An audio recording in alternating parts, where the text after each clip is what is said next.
El sol caía implacable sobre las ruinas de la quemada. El doctor Emilio Vega se secó el sudor de la frente mientras examinaba las antiguas piedras. A sus 45 años, con la barba salpicada de canas y profundas arrugas alrededor de los ojos, llevaba más de 20 años excavando en sitios prehispánicos de México, pero nunca había sentido la extraña inquietud que ahora lo embargaba en estas ruinas zacatecanas. Profesor, encontramos algo extraño en el sector norte, dijo Lucía Mendoza, su asistente de 26 años, cuyo entusiasmo contrastaba con el cansancio de Emilio. ¿Extraño en qué sentido?, preguntó él, levantando la vista de sus notas. Es difícil de explicar. Parece un pasadizo que no aparece en ninguno de los planos. Y hay símbolos que no corresponden al periodo Chalchihuites. Emilio siguió a Lucía a través del complejo arqueológico. A lo lejos, Miguel Torres, el guía local que conocía la quemada como la palma de su mano, observaba con recelo. Era un hombre de 60 años, descendiente de los antiguos habitantes de la región, que siempre advertía sobre los peligros de perturbar ciertos lugares. Al llegar al sector norte, Emilio descubrió que uno de los muros había colapsado, revelando un estrecho pasadizo que descendía hacia la oscuridad. Las paredes estaban decoradas con glifos que no encajaban con los conocidos de la cultura local. «Esto es imposible», murmuró, pasando los dedos por los símbolos. «Estos elementos son más propios de Teotihuacán, pero con variaciones que nunca había visto». «¿Entramos?», preguntó Lucía, encendiendo su linterna. Emilio asintió, sintiendo un escalofrío a pesar del calor. A medida que avanzaban, el aire se volvía más frío y húmedo. El pasadizo parecía descender más profundo de lo que debería ser posible. «Esto no tiene sentido», dijo Emilio. «Según nuestros mapas, ya deberíamos estar por debajo del nivel del terreno natural». Después de lo que pareció una eternidad, llegaron a una pequeña cámara circular. En el centro había un altar de piedra negra, brillante como obsidiana pero con vetas rojizas que parecían pulsar con luz propia. Alrededor del altar, el suelo estaba marcado con símbolos que formaban un extraño patrón espiral. Cuando Lucía pisó accidentalmente uno de los símbolos, un sonido grave reverberó por toda la cámara. Las vetas rojizas del altar comenzaron a brillar con mayor intensidad. «Deberíamos volver», dijo Emilio, sintiendo un súbito temor. Pero al girarse, descubrieron que el pasadizo había desaparecido. En su lugar, había una pared sólida de piedra. Estaban atrapados. «¿Qué está pasando?», exclamó Lucía, tocando la pared con incredulidad. Un nuevo pasadizo había aparecido en el lado opuesto de la cámara. Desde su interior, llegaba el lejano sonido de tambores y cantos en una lengua que ninguno reconocía. Emilio miró a Lucía, el miedo y la curiosidad científica luchando en su interior. «Creo que no tenemos otra opción», dijo finalmente, dirigiéndose hacia el nuevo pasadizo, sin saber que aquel primer paso los llevaría a un viaje del que quizás nunca podrían regresar. El nuevo pasadizo era diferente al primero. Las paredes estaban decoradas con escenas rituales que mostraban sacrificios humanos. Figuras con elaborados tocados extraían corazones de víctimas tendidas sobre altares similares al que habían visto en la cámara. La precisión y viveza de los dibujos era perturbadora, como si hubieran sido pintados recientemente. «Esto no puede ser obra de los Chalchihuites», murmuró Emilio. «Estas representaciones son mucho más elaboradas, casi contemporáneas». El sonido de los tambores y cánticos se intensificaba a medida que avanzaban. El túnel desembocó en una abertura que daba a una amplia caverna. Emilio y Lucía se ocultaron tras una saliente rocosa y contemplaron la escena con incredulidad. En el centro de la caverna, iluminada por antorchas, un grupo de personas realizaba un ritual alrededor de un gran altar de piedra. Vestían como los antiguos sacerdotes mesoamericanos, con elaborados tocados de plumas y túnicas decoradas con símbolos sagrados. «Es imposible», susurró Lucía. Parece real». «Tenemos que salir de aquí», respondió Emilio, pero cuando intentaron retroceder, descubrieron que el pasadizo por el que habían llegado también había desaparecido. «¡Intrusos!», gritó una voz en un español arcaico. Uno de los participantes del ritual los había descubierto. Varios hombres armados con lanzas los rodearon en segundos. A pesar de sus vestimentas ceremoniales, sus rostros mostraban rasgos indígenas mezclados con españoles, como si pertenecieran a una población mestiza temprana. Fueron llevados ante el sacerdote principal, un hombre alto con ojos penetrantes y un rostro marcado por cicatrices rituales. Para sorpresa de Emilio, el sacerdote habló en un español antiguo pero comprensible. «Los observadores han llegado», anunció el sacerdote. «Soy Ical, guardián del pasadizo entre los mundos». «¿Qué es este lugar?», preguntó Emilio. «¿Cómo es posible que estén aquí, realizando estos rituales?». Ical sonrió, una expresión que no alcanzó sus ojos oscuros. La pregunta no es cómo estamos nosotros aquí, sino cómo habéis llegado vosotros. El pasadizo elige a quienes pueden cruzar entre los tiempos. Os ha elegido para ser testigos. ¿Testigos de qué?, intervino Lucía. Del sacrificio que mantiene el equilibrio entre los mundos, respondió Ikal. Durante siglos, hemos mantenido la puerta abierta para que ambos tiempos coexistan. Emilio observó a los participantes del ritual. Algunos llevaban objetos modernos, un reloj de pulsera aquí, una prenda contemporánea allá, como si hubieran recogido trofeos de otros visitantes del futuro. No sois los primeros en cruzar, explicó Ikal. Pero pocos regresan a su tiempo. Mañana, cuando la luna esté en su cenit, uno de vosotros será el sacrificio que mantendrá abierto el pasadizo, decretó Ikal. El otro será testigo y portador de la verdad. El pasadizo de la quemada, entre dos tiempos. Capítulo 3. Traiciones y revelaciones. Citlali regresó antes del amanecer. Con movimientos ágiles y silenciosos, guió a Emilio y Lucía fuera de la celda a través de un pequeño túnel que parecía haberse formado recientemente en la pared. Los pasadizos responden a ciertas personas, explicó Citlali mientras avanzaban agachados. Yo puedo sentirlos, influir en ellos de alguna manera. Es como si me reconocieran. Emilio observó a su salvadora con curiosidad. Citlali tenía unos 30 años, con rasgos indígenas definidos y mechones de cabello teñidos de azul, un claro indicio de su origen contemporáneo. ¿De qué época vienes?, preguntó Lucía. 2019, respondió Citlali. Era estudiante de antropología en la UNAM. Vine a la quemada para una práctica de campo y encontré el mismo pasadizo que ustedes. Emergieron en una sección menos utilizada de la caverna. A lo lejos, podían oír los preparativos del ritual iniciándose con el nuevo día. Hay algo que deben saber, continuó Citlali. Ikal no es lo que parece. No es un sacerdote antiguo. Llegó aquí como nosotros, hace mucho tiempo, pero descubrió que podía controlar parcialmente los pasadizos y realizaba los rituales. ¿Qué quieres decir?, preguntó Emilio, confundido. Que esta no es realmente una civilización antigua. Es una mezcla de tiempos y personas, atrapados aquí y manipulados por Ikal para mantener su poder. Mientras avanzaban, encontraron evidencias que confirmaban la historia, objetos modernos integrados en estructuras aparentemente antiguas, tecnologías adaptadas para simular artefactos rituales. ¿Por qué nadie se rebela contra él?, preguntó Lucía. Porque controla los pasadizos, respondió Citlali. Y todos quieren volver a casa. Llegaron a una cámara más pequeña donde un grupo de personas los esperaba. Entre ellos estaba Miguel Torres, el guía local que Emilio había visto en las ruinas. Miguel, exclamó Emilio, atónito. Yo soy de su tiempo, explicó Miguel. Pero he estado viajando entre las épocas durante años. Soy uno de los pocos que puede moverse libremente entre los pasadizos. Sospechábamos que el pasadizo se abriría para ustedes, añadió Citlali. Por eso Miguel los vigilaba en las ruinas. Creemos que Ikal ha descubierto cómo manipular estos patrones para crear una realidad donde él tiene el control absoluto, explicó un hombre que se presentó como Sebastián, un físico teórico de 2035. ¿Y los sacrificios?, preguntó Lucía. Una farsa, respondió Miguel. No mantienen abiertos los pasadizos. Pero Ikal ha descubierto que la energía liberada durante el terror y la muerte afecta la estructura de los pasadizos, permitiéndole manipularlos. Sin embargo, fueron interrumpidos por el sonido de guardias acercándose. Alguien los había traicionado. Rápido, por aquí, indicó Citlali, señalando hacia una fisura en la pared.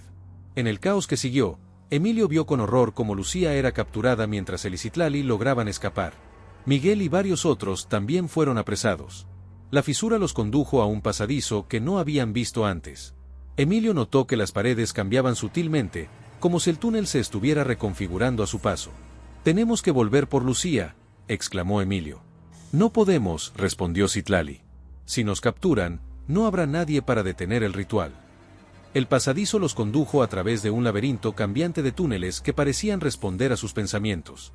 En varias ocasiones, Emilio sintió que las paredes se cerraban cuando el miedo lo dominaba, solo para expandirse nuevamente cuando recuperaba la determinación. «Los pasadizos responden a nuestra mente», confirmó Citlali. «Por eso Ikal necesita el miedo de los sacrificios. Las emociones intensas crean fluctuaciones que puede manipular». Finalmente, llegaron a una abertura que daba a un balcón natural desde donde podían observar la ceremonia sin ser vistos. La cámara ceremonial era una inmensa caverna. En el centro, sobre una plataforma elevada, se alzaba un altar mayor de obsidiana negra con vetas rojizas. Alrededor, en niveles descendentes, se disponían altares menores, formando una espiral. Lucía estaba atada al altar central, vestida con una túnica blanca adornada con símbolos brillantes. A su alrededor, otros prisioneros, incluyendo a Miguel, estaban dispuestos en los altares menores. Y Cal, ataviado con un elaborado tocado, presidía la ceremonia desde un trono tallado en la roca. Su rostro estaba pintado con símbolos que parecían cambiar como si tuvieran vida propia. «Está manipulando las dimensiones», dijo Citlali. Las teorías de Lucía eran correctas. No es magia, está aplicando principios de física cuántica que ni siquiera entendemos todavía. ¿Cómo puede saber tanto si se supone que llegó desde el pasado? Ese es el secreto, susurró Citlali. Y Cal no es del pasado. Es del futuro, de mucho más adelante que cualquiera de nosotros. Llegó aquí con conocimientos que para nosotros son como magia. Entre los asistentes de Ikal, Emilio distinguió a Sebastián, el físico que supuestamente había sido capturado. Pero no estaba como prisionero, sino como participante voluntario. El traidor, murmuró Citlali. Siempre sospechamos que había alguien infiltrado en la resistencia. Ikal levantó un cetro de obsidiana y comenzó la invocación principal. Su voz resonó por toda la caverna mientras recitaba en una mezcla de lenguas antiguas y fórmulas que sonaban como ecuaciones físicas avanzadas. Las vetas rojizas de los altares pulsaron al unísono, y el aire comenzó a distorsionarse, creando patrones ondulantes que parecían ventanas a otros lugares y tiempos. «Es ahora o nunca», dijo Emilio. Se separaron según el plan. Citlali se dirigiría hacia los altares de la izquierda para desactivarlos, mientras Emilio haría lo mismo con los de la derecha. Utilizando los pasadizos secundarios, se movieron sigilosamente hacia sus objetivos.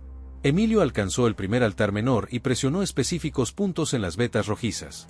Las vetas se apagaron, y sintió una fluctuación en el ambiente, como si la realidad misma temblara. «Intrusos», rugió Ikal, su voz reverberando con fuerza sobrenatural. «Encuéntrenlos».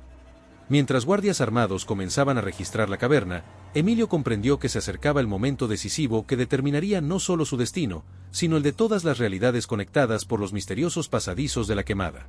La caverna se desintegraba alrededor de ellos.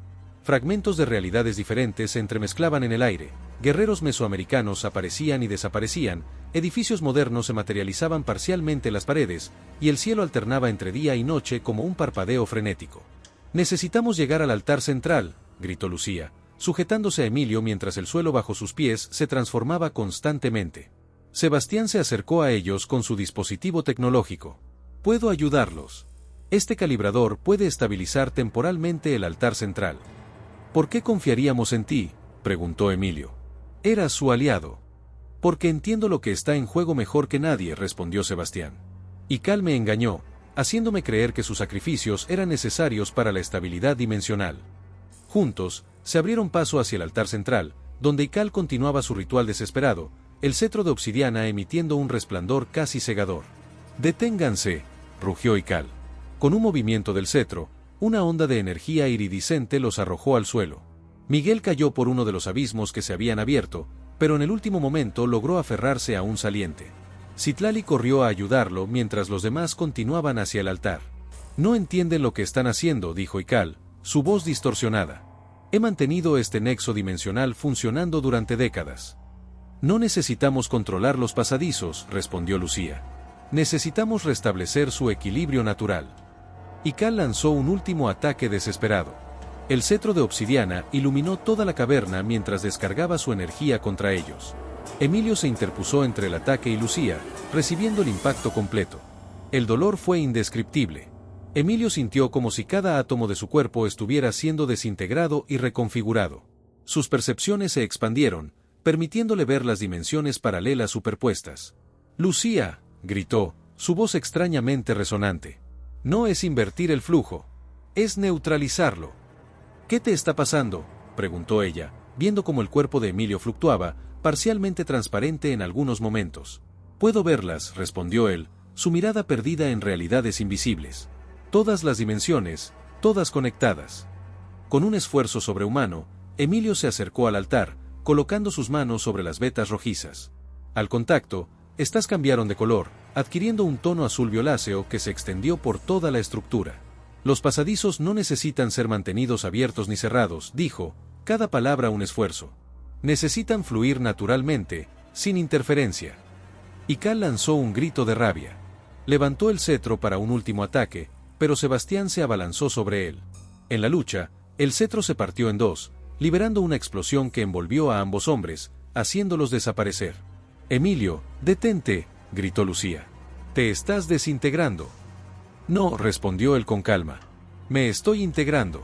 En todas las dimensiones a la vez». «El equilibrio requiere un ancla», explicó, su voz cada vez más etérea. «Alguien que exista en todas las dimensiones simultáneamente. Yo puedo ser ese ancla». Su cuerpo comenzó a brillar intensamente, disolviéndose en partículas luminosas que se dispersaron por toda la cámara, integrándose con la estructura misma de los pasadizos. «Estaré en todas partes», susurró su voz, ahora omnipresente. «Y en todos los tiempos. Vayan ahora. Los pasadizos están estabilizados».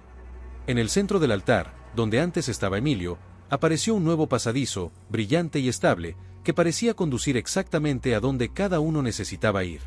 El pasadizo de la quemada, entre dos tiempos. Capítulo 6. Ecos a través del tiempo. 3 meses después, Lucía contemplaba las ruinas de la quemada bajo el sol de la tarde. El sitio arqueológico había vuelto a la normalidad. No había señales visibles de los extraordinarios eventos que habían transformado su vida y su comprensión de la realidad. El equipo arqueológico había continuado su trabajo. Para ellos, la desaparición del Dr. Emilio Vega durante una exploración seguía siendo un misterio sin resolver, una tragedia que había ensombrecido la expedición. Lucía se detuvo frente al muro del sector norte donde habían encontrado el primer pasadizo. Ahora no había ninguna abertura visible, solo piedras antiguas gastadas por el tiempo. «Los echas de menos, ¿verdad?», preguntó una voz a sus espaldas. Lucía se giró para encontrar a Miguel, quien había regresado a su papel como guía local.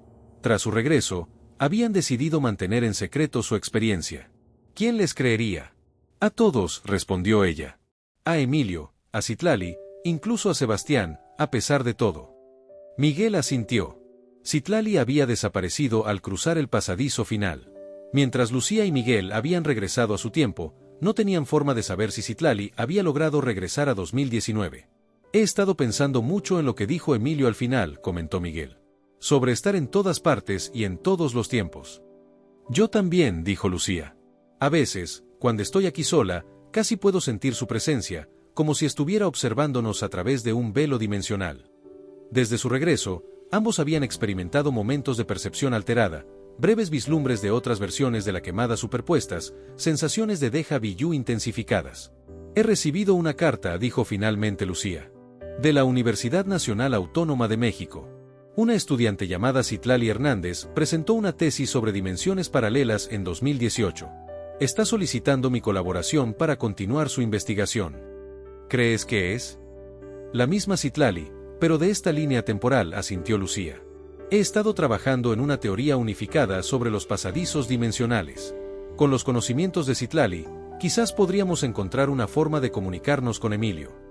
Esa noche, en su habitación, mientras Lucía trabajaba en su computadora, una brisa inexplicable agitó las páginas de su cuaderno. Por un momento, sintió una presencia familiar. «Te escucho, Emilio», susurró al aire vacío. «Y continuaré tu trabajo». No hubo respuesta audible, pero las luces parpadearon brevemente, y en la pantalla, las ecuaciones se reorganizaron espontáneamente en un patrón que no había considerado antes. Días después, cuando se reunió con Citlali Hernández, la joven estudiante la recibió con una familiaridad desconcertante. «¿Nos conocemos?», preguntó Lucía. «No exactamente», respondió la joven con una enigmática sonrisa. «Pero he soñado con usted, doctora Mendoza. Y con un hombre llamado Emilio Vega.